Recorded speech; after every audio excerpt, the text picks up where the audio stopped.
Olá, meus amigos, sejam bem-vindos a mais um programa Primeira Linha na TV. Hoje nós estamos recebendo aqui a visita de um amigo que é sacerdote, um homem que eu tenho uma admiração e um carinho muito grande, faz parte da comunidade, não só de Sete Lagoas, como de toda a região.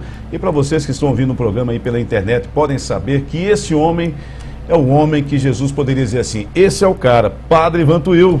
Seja bem-vindo. Que bom. Prazer, Maran, prazer, meus irmãos aí da TV Sete Lagoas, esse canal que vou chamar também da comunicação, do amor, da alegria e da paz, porque estamos no ano da misericórdia. É um prazer estar aqui com você. O prazer é todo nosso, Padre. E antes de mais nada, antes de iniciar o programa, o Jornal Primeira Linha, o senhor sabe, o senhor acompanha. Essa é uma edição que eu gostaria de estar passando em suas mãos, a última que foi lançada, tá ok? E esse daqui, Padre, é um convite que eu faço ao senhor, e para que o senhor também dirija o convite à comunidade. Nós teremos aí, no dia 4 de junho de 2016, em Sete Lagoas, no Espaço de Viver, que é o baile dos 10 anos, comemorando aí os 10 anos do Jornal Primeira Linha, em nossa região, e também com a banda Brasil 70, revivendo os anos 60, 70 e 80, que foram os anos dourados, né, Padre? Ah, que maravilha, com certeza. É um ano privilegiado para mim, porque é o ano que eu nasci também, anos 70.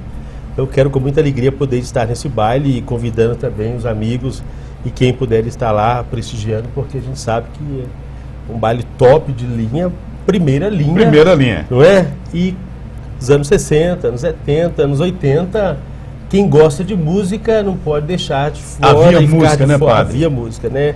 Tinha letra, tinha ritmo, música. E coração. E coração. Não é isso? E quem tem memória e gosta vai estar presente e vai dançar. Com toda certeza.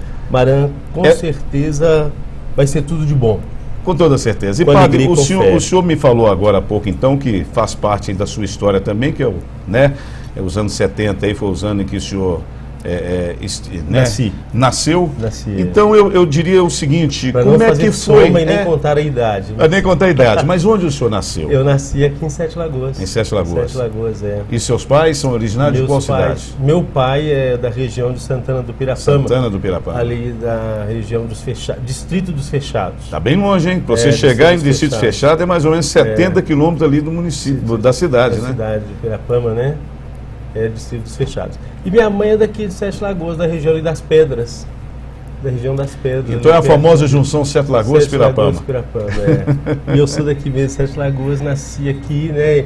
E ali meus pais já moravam nessa época no bairro Eldorado, agora Eldorado, mas sim, neste tempo chamava-se Lagoa do Vagalume. Lagoa do Vagalume. Aquele conjunto habitacional que foi criado ali, acho que foi o primeiro conjunto habitacional da Coab. Criado em Sete Lagoas, que me parece uma doação, inclusive, da família do Antônio Pontes, né? Porque leva o nome da... Não, ali não é daquele pessoal dos preboldados ali, do Campo do Eldorado, dos Leão...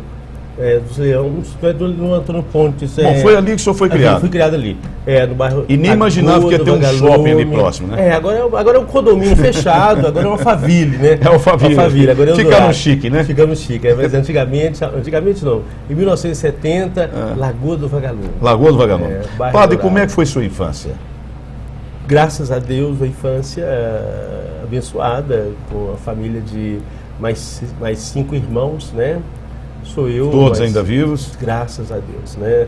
Sou eu e mais 3, o Walter, o Pedro, o Márcio, a Roseli e a Maria das Mercedes, né? Mais 5 irmãos. E hoje já são mais de 9 sobrinhos, né? Sacerdote só o senhor? Sacerdote só eu, Não sei se foi mais esperto, mas sacerdote só eu, né? Me diz uma coisa, o que despertou no senhor esse desejo de servir a vida sacerdotal? Ô, Maran, coisa gostosa, este ano, agora dia 4 de março, nós tivemos uma ordenação de um padre claretiano lá na Paróquia do Divino. E dentro desses padres que lá estiveram, estava um sacerdote que no ano de 1980, no dia, mais precisamente, me parece, no dia 7 de julho, ele foi ordenado lá dentro do Maracanã com mais de 100 padres, pelo Papa João Paulo II, da sua primeira visita ao Brasil. Você deve se lembrar da visita do Papa João Paulo II no Brasil, com né? certeza. E esse sacerdote foi ordenado naquele ano lá no Maracanã. foram mais de 100 padres ordenados naquele dia. Naquele ano eu estava operado sofri poliomielite, né, com 1 ano e 4 meses, mas 1 ano e 4 meses mais ou menos, eu tive a paralisia infantil. E eu estava operado, que eu tinha sofrido uma intervenção cirúrgica para fazer uma correção no pé. E eu estava operado naquela época e assistindo aquela chegada do Papa e emocionado, empolgado. Eu falei, mãe, eu também quero ser padre. O senhor tinha quantos anos? 10 anos. 10 anos. 10 anos de idade. Eu ia fazer ainda, que eu fazia 17 de julho, né? 17 de julho. Aí eu brinquei com minha mãe, eu quero ser padre. E aquela coisa. Fixou. Fixou. E realmente, como é que são as coisas de Deus, né? E o processo de desenvolvimento. Fiz minha mãe ir até o Monsenhor Ercílio. Mas no momento que o senhor disse para ela, eu quero ser padre, qual foi a reação dela? Ah, menino, deixa de ser bobo, você tem que... Da onde? Vai pensar numa coisa dessa? O senhor mais velho, mais novo? Não, sou do meio. Mediano? Mediano. Abaixo de mim só tem mais 2. Perfeito. E aquela coisa de criança, uma coisa muito pueril, muito infantil, porque ver uma sensação do religioso criado no meio da família. Uma figura como o Papa, emociona, empolga, emociona, né? Criados também no meio católico, de família católica também, então são coisas assim mesmo do lado infantil, mas que naquele momento é empolgante. Enraizou. E fica, e essas coisas são bonitas, porque não nasceu ali, algo também já vinha, porque eu acho que Deus tem as escolhas dele, e com certeza, como diz o profeta Jeremias, desde o ventre materno o Senhor já me escolheu, né? Então são coisas também que a gente vai fazendo um acompanhamento e vê outras coisas também que vão se eclodindo e aí lá na frente o chamado fica mais forte. O seminário? O seminário eu fui com 24 anos, para o seminário, 23 para 24 anos. Em Sete Lagoas? Da Diocese de Sete Lagoas. Da Diocese. Só que o meu processo vocacional foi desenvolvendo, dentro desse período aí, de 1980 até o ano de 90, início de 94, quando eu fui para o seminário. Tem toda uma trajetória de formação, desenvolvimento, atuação na comunidade também, trabalhos pastorais, trabalhos sociais, desenvolvimento humano, afetivo, formação acadêmica, segundo grau, aquelas coisas todas. Trabalho com rádio também, trabalhei muito tempo na Rádio Cultura, Mozirama, com futebol. Aquele desenvolvimento. Futebol, padre? Claro, o futebol faz parte. Daí nasceu o amor do senhor pelo futebol? O futebol já nasceu desde a infância, né? O futebol está impregnado. Na infância, padre? Claro, com certeza. O cruzeirense aqui já nasceu. Cruzeiro da infância? Me conta essa história que é interessante. Os cruzeirenses que estejam aí nos ouvindo, vamos ouvir a história do padre mais fiel à torcida do Cruzeiro, que eu já conheci, né? E contra os atleticanos. Não, porque aqui, a Carta de São Paulo já nos diz, né? Aspirar é as coisas celestes. Então, o azul é celestial. Está escrito? Está na Bíblia? Não vou aprofundar para não dizer que está misturando as coisas. As coisas celestes, né? O céu é azul e branco. Então, só para brincar. Mas o Cruzeiro é algo apaixonante porque a cor é bonita, o azul e branco é bonito, não é verdade? Claro. A Bíblia está, inclusive, na mesma cor. Inclusive a cor é azul. Mas o Cruzeiro é gostoso, é bom ser cruzeirense. Né? Mas a infância da gente é aquele confronto, sempre tem irmão atleticano, tem conhecidos, amigos. A infância da gente, ela faz a gente... Você cresceu nesse ambiente, então? Os amigos. Eldorado era um bairro muito cheio de crianças, né? Nós tínhamos vários campinhos, só ali naquele espaço de pessoas humildes, né? Então o campinho era diversão. Nosso tempo aí, dos anos 70 aos anos 80... Era a época do futebol mais bonito do Brasil, né? Que era a época país de ouro, de verdade, em todo sentido, sem dúvida. Era de Pelé, era que vai surgir aí Roberto Dinamite, um Éder Aleixo, um Leão, um Luizinho. O Vitor, que é do seu... O Vitor, que hoje vive aqui em Fortuna de Minas, que foi goleiro do Cruzeiro, né? Que é meu amigo. Pelo menos eu tenho alguns amigos que são cruzeirenses, Então essa é a época de ouro mesmo, futebol, a Copa de 82, que foi a primeira Copa da gente também assistir, aquela seleção canarinho. Então, essa época foi uma época de ouro do futebol, né, mano? Então tudo isso motivou muita gente, motivou muitas crianças também. Então, todos nós vivemos esse tempo. Mas nem todos foram motivados por Cruzeiro. Ah, não, sem dúvida. Nem todo mundo gosta do olho, outros gostam do remela também. Né? Então a gente não pode entrar nesse conflito aí. Eu não vou entrar, padre. Não, eu sei que você gosta do Atlético. Não, padre, eu sou corintiano. Oh, meu Deus, então tá muito bom. Maria, mas esse é todo um processo bonito para a gente deixar bem claro, né? Sim. que a vida do ser humano, ela tem que ter essa parte lúdica, não tem? Tem. Ainda mais nesses tempos. Mas sem violência, né, padre? Porque quando o senhor fala quando o senhor fala em futebol, o senhor fala com alegria, o senhor brinca com alegria. Não, com certeza. Mas como é que o senhor analisa os dias de hoje, o que está acontecendo com as torcidas organizadas? Eu vou te dar um exemplo. Há cerca de 3 semanas eu estava em Curitiba, terminando um encontro de ufologia avançada. E ao pegar um ônibus para ir para casa da minha cunhada, desceu um pessoal torcedor do Atlético Paranaense que tinha jogado com Curitiba, lá em Curitiba. E essa torcida, cerca de 45 jovens, agrediram o ônibus contrário que nós estávamos nele, porque tinha um torcedor do lado oposto. Um único torcedor. E houve, assim, quebra do ônibus e tudo mais. E a pergunta que eu te faço é, o que está acontecendo nos dias de hoje? Compara para mim a torcida daquela época com a torcida de hoje. Isso sempre existiu ou hoje os valores mudaram? Não, nós perdemos uma coisa moral e cívica. Nós perdemos a questão ética, moral e perdemos o civismo. Nós perdemos o respeito ao outro, a alteridade. O que é o outro, o que eu sou. O espaço. Até onde vai a liberdade do outro, até onde eu posso ir, né? Limites. Nós perdemos esta questão. Eu posso dizer você, eu também, muitos que nos assistem agora, claro. Nós somos numa época que nós vimos o outro, e o outro para nós era importante e respeitávamos. Eu aprendi com o Dom Luciano Pedro de Almeida, arcebispo de Mariana, onde nós formamos, que ele dizia, qual que é a pessoa mais importante da minha vida? Ele dizia, é aquela que está em minha frente. Então, quando nós aprendemos que o outro é importante para mim, independente do que ele seja, do seu time, da sua religião, do seu credo, da sua postura, né, de quem ele seja, mas o outro é importante, não importando, né, quem ele é, desde que ele para mim seja imagem e semelhança de Deus, basta para que nós possamos cessar tudo isso. Mas isso depende da condição humana da pessoa. Como ele é, quem ele é. Pois é, mas essa condição humana, como ele é e quem ele é, isso depende, obviamente, me corrija se eu estiver errado, de uma base que é a família. Sem dúvida, né? Mas olha, nós estamos vendo hoje, padre, vivendo um momento muito triste, onde a família gradativamente está sendo desestruturada. O que está acontecendo, padre? Perda de valores. Nós perdemos o valor da principal instituição. E de onde vem essa perda de valores se alguns pais se esforçam? Da desagregação daquilo que você falou da família, da perda daquilo que nós podemos dizer que é a autoridade. A perda, eu escrevi no meu artigo, inclusive, que infelizmente alguns filhos perderam aquela figura do pai herói. A referência. Não é isso? Ou seja, o pai ou a mãe que dá tudo para um filho, esse é querido pelo filho. Aquele que proíbe e põe limite, esse já não é mais. Sem dúvida, sem dúvida. É esse limite que nós perdemos. Por exemplo, o seu pai e a sua mãe era capaz de dizer ao professor, se o Baran te desrespeitar, você pode corrigi-lo. E quando chegar em casa, ele vai ser repreendido com e vai ser mais punido ainda. Com certeza. Hoje, infelizmente, a professora não tem valor. Se repreendeu o aluno, o próprio Estado vai repreender a professora, vai punir a professora, vai exonerá-la do cargo. O pai e a mãe vai atrás do professor. A mãe vai atrás do professor e a criança vai ganhar força. E a criança vai ser valorizada. E a criança vai ser elevada.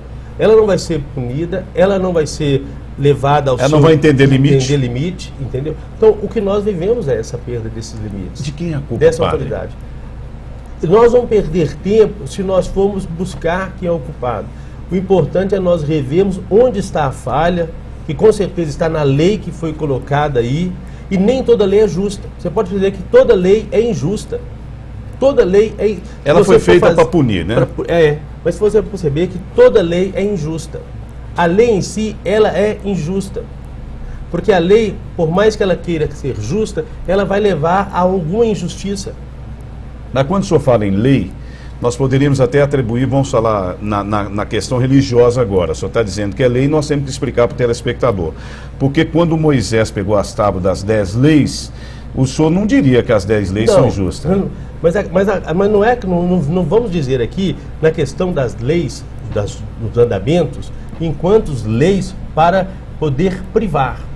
Correto. Porque quando nós olhamos os 10 mandamentos, né, quando você diz no 10 mandamentos, amar a Deus sobre todas as coisas, você não está privando Não. a pessoa do amor. Não. Você está querendo mostrar que o amar a Deus sobre todas as coisas é a capacidade de você amar o seu próximo com o limite de amor capaz ainda de ser maior. Com certeza. Porque ninguém pode amar a Deus que não vê, né, se não amar o irmão que você vê. Porque aquele que diz que ama a Deus que não vê, mas não ama o irmão que vê, é mentiroso.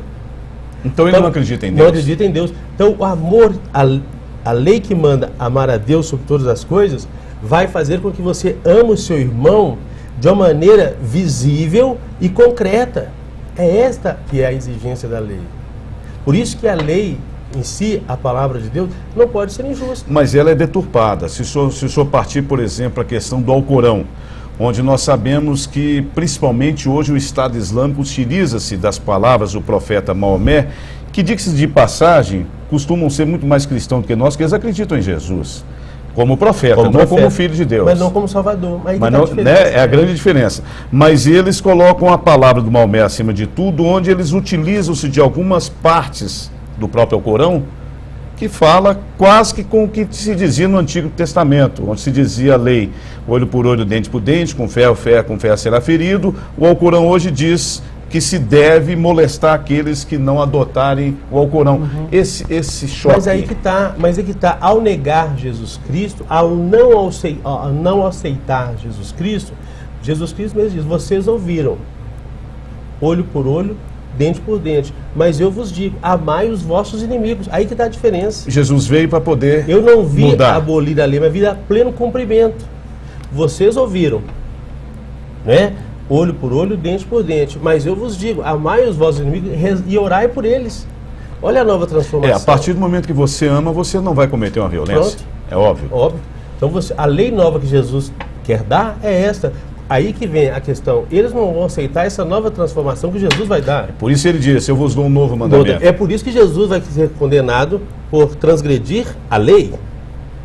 A lei sem Jesus, é que Paulo vai dizer, é injusta. Por isso que Paulo é a grande conversão. Entendi. Porque Paulo entendia de todo o judaísmo. Ele seria o mais próximo a Jesus nesse sentido? Não, Paulo seria o mais próximo do judaísmo. Pois é, mas o judaísmo hoje prega, porque Paulo prega o Velho Testamento. Exatamente, é o que Paulo foi formado na escola de Gamaliel. Paulo era um judeu totalmente bem formado na escola de Gamaliel. Portanto que Paulo se converte a caminho de Damasco para matar os cristãos de Damasco. Essa conversão dele não é aceita até hoje pelo mundo judaico. Podemos dizer que né? Paulo é como que um traidor do judaísmo.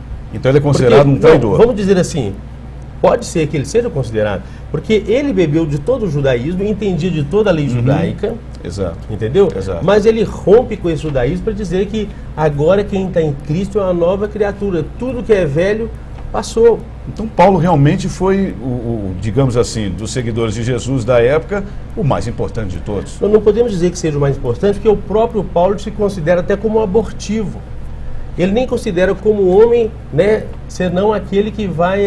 ele não vai batizar, ele não fez nenhum batismo, ele só vai pregar a palavra. Ele não fez curas, nada. Não, é questão de cura. Ele não chegou a realizar nenhum sacramento. Sim. Portanto que Paulo, podemos dizer que ele não chegou a realizar nenhum sacramento, enquanto como os outros apóstolos, sim, como Pedro, como Tiago, como João, ele se fez homem da palavra, constituiu comunidade, formou comunidades, mas ele chegou a ressuscitar um jovem que caiu de um telhado, enquanto eles estavam em oração. Paulo tinha plenos dons carismáticos, dons e carismas do Espírito Santo, porque é um cheio do Espírito Santo. Paulo era pleno do Espírito Santo. Que transformação, né?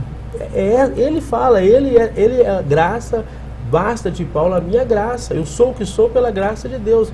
Né? Então Paulo é plenamente dotado do Espírito Santo de Deus. As cartas de Paulo, portanto que o Novo Testamento, né? As cartas apostólicas que nós temos, as cartas 1 Coríntios, as cartas de São Paulo aos Romanos, né? O Novo Testamento, as cartas dos livros São Paulo da Bíblia, a parte do Paulo seria maior. Do Novo Testamento, né? O que nós temos aqui no Novo Testamento, as cartas a Timóteo, as cartas aos Tessalonicenses. São Paulo nos dá assim é uma coluna. Paulo e Pedro, né? São as colunas da igreja, portanto que em Roma, nós temos em Roma, né? assim, as colunas da Igreja Apostólica em Roma, em Paulo e Pedro.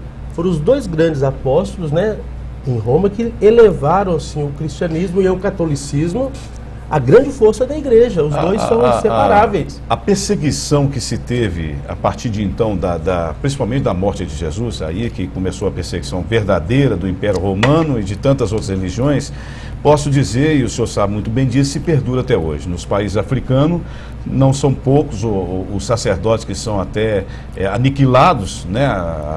São mortos aqueles que seguem a doutrina cristã, né?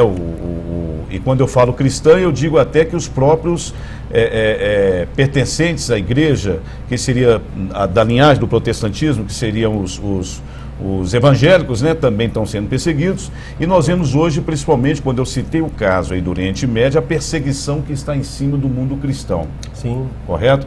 Quer dizer, eu não consigo entender, eu gostaria de uma explicação sua, o seu entendimento, padre, se eles consideram Jesus também como sendo um profeta. Não como filho de Deus ou um salvador da humanidade, mas um profeta. O que eu digo é no islamismo em si. Não, né? Digo o islamismo em si. Se eles consideram como um profeta. É um profeta, não é um salvador. Sim, claro. Não claro. É o filho de Deus salvador. Mas o porquê da perseguição, então, da doutrina cristã? É porque não aceitam. Porque para o mundo islâmico, né, e para o judeu em si, Jesus não é salvador que para nós é. Por exemplo, em Jerusalém hoje, lá dentro de Jerusalém, os cristãos católicos, eles são perseguidos. Dentro de Jerusalém? Dentro de Jerusalém. Os cristãos católicos são perseguidos. Que é toda dividida, né? É dividida. Hoje, o número de cristãos católicos hoje dentro não passa de 5 mil. E eles são perseguidos pelos grupos judeus. Os próprios judeus, eles são... De onde se originou o cristianismo. O cristianismo, né? Eles são perseguidos lá dentro de Jerusalém e como que isso querendo que eles saem mesmo. Então a luta para esses cristãos católicos sobreviverem dentro de Jerusalém é muito grande. Que por sua vez tem também o lado islâmico que querem que os judeus, muito mais ainda, saiam de lá. Por isso que o conflito é muito grande. Hoje a ida a Jerusalém, é claro, não precisa fazer um terror, né? Não é para fazer um terror, é muito gostoso ir a Jerusalém. Quem tem O senhor foi quantas vezes, padre? Fui a única vez até agora, agora ano passado, né, em outubro. A peregrinação 2018, com certeza pela obra de Maria, já está em programação para ir. Mas quem vai? É livre, né? É livre. A gente lança a proposta, né, da obra de Maria, como agora já está em proposta para 2017 os santuários marianos, e as pessoas... Mas eu digo assim, para quem vai hoje, os cuidados. Não, é muito tranquilo. Os cuidados são normais de uma viagem que a gente tem que ter, sim, que é repassado sempre durante cada passo da gente durante a viagem, mas os cuidados são normais de uma viagem. Agora, é tenso em certos lugares? Sim, é tenso, porque, por exemplo, no Muro das Lamentações, que é o lugar mais procurado hoje... Por que o Muro das Lamentações? Porque ali próximo está o Santo Sepulcro. Sim. E o Calvário, o Gólgota, onde Jesus foi crucificado. Sim. São os lugares mais procurados pelos turistas. Cristãos. Eles falando protestantes, sim, claro, e católicos. Claro. Né? E por que o Muro das Lamentações? Lá tem algumas mesquitas ainda judaicas e os judeus aguardam ainda por uma volta de Elias. Que eles não consideram como sendo Jesus. Claro, né? Claro. Então, esse retorno de Elias, então ali é um lugar que eles esperam que alguém vá destruir ainda aquele lugar, aquele Muro das Lamentações, porque eles lamentam que foi destruído o Muro de Jerusalém, nos anos 70 depois de Cristo, foi totalmente destruída. Então, desde essa destruição, não mais foi reerguido o templo de Jerusalém. Então eles vivem essa lamentação até hoje. A espera que alguém possa erigir ali o novo templo, que eles possam realmente louvar. Porque para o judeu, para o judaísmo, o templo é o lugar do encontro com Deus. O judeu sem um templo é uma pessoa sem referência. Por isso que Jesus vai, né, naquele episódio de Mateus, ele vai adentrar o templo, vai expulsar os vendilhões, vai destruir todas as bancas, porque estão fazendo da casa do Pai, né, o mercado. Né? Então é todo... E Jesus era um judeu, ele frequentava o templo. E era dentro do templo, não era fora do templo, era dentro do templo. Só que Jesus, ali naquele momento, ele quer mostrar para eles também que não é mais aquele templo. Ele agora é o templo. Que deveria haver uma mudança. Que ele, Jesus, é o templo. Não importa mais aquele templo. Qual que é o templo agora? O templo é o próprio Jesus. Portanto, ele diz, destruí esse templo e eu o reerguerei em 3 dias. Porque ele falava da sua própria morte e da sua ressurreição após 3 dias. Correto. Né? Que é o fato que se daria. E que os judeus ainda hoje negam a sua ressurreição. Por isso que na sua condenação, uma das causas, né, da condenação dele... A política religiosa é política dos saduceus, por exemplo? Né? São grupos participantes. Um dos grupos que participavam eram os fariseus, saduceus, né, eram os grupos herodianos, os zelotas, eram grupos daquela época, né? Então, uma das causas da condenação de Jesus daquela época foi, ele é blasfemo, ele disse que poderia destruir o templo, que gastou não sei quantos anos para construir. Quer dizer, eles levavam ao pé da letra. 3 dias ele iria construir de novo. Como poderia um homem desse construir esse templo que durou quantos anos para Salomão construir, e agora ele vai construir em 3 dias? Blasfemo, crucifico, então... Né? Daí nasceu, quer dizer, o ódio já existia porque havia uma transformação, não é isso? Então, na ideia dele, Jesus era um subversivo. Jesus estava causando na sociedade uma revolta. Uma revolta, ele estava desarticulando. Quer dizer, nessa articulação, padre, religiosa, digamos assim, eles se transformaram numa articulação política para convencer... Claro, Jesus com certeza. Para convencer que fosse pregado na cruz pelos romanos. Jesus não era partidário. Jesus, no seu tempo, não fez uma política partidária do seu tempo, mas ele veio para mostrar, e como ele disse, eu vim para que todos tenham vida e a tenham em abundância.